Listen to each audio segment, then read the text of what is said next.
Welcome guys. I'm guessing you've seen the first part of my B-roll series. If not, you can see it here. This is the second part, and I'll show you how I made the B-roll you saw in the previous video. Let's watch it again if you haven't before.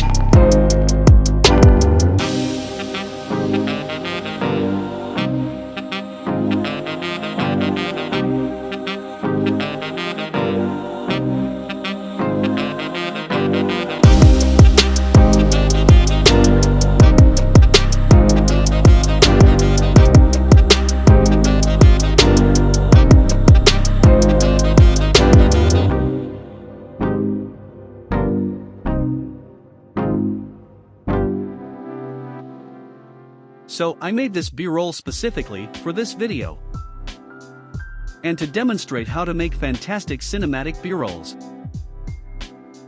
I use stock footage to make this B-roll, but I don't recommend using stock footage if you're doing a B-roll for commercial purposes, because I explicitly made it to explain the tips and tricks. Now, let's start the video. Here are 4 steps to shoot B-roll. First, plan ahead. Take into account what your main footage is, and build around it. Plan to film the space's exit and entrance, as well as ambient video and images in and around it. Make a list of must-haves and nice-to-haves to ensure you have everything you need to present the entire story. I was looking for footage of a subject practicing yoga and gymnastics in my B-roll, and came across it on Pexels. You can get free stock footage on Pexels. This stock footage is from cottonbro on Pexels. Check out their profile. I went through all of the images first, then chose some opening and finishing shots, such as this for the start, and this for a seamless ending.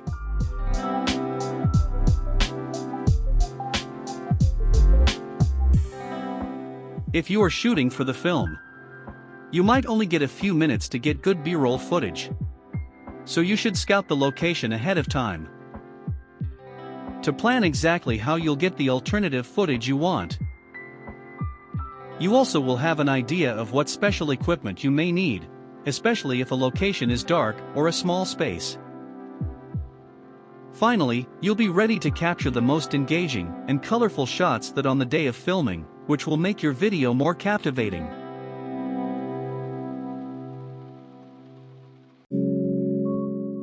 Get different angles of the same shot.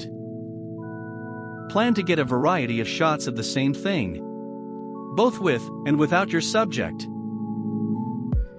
This will also cover you in case you need cutaways. Shoot more than enough.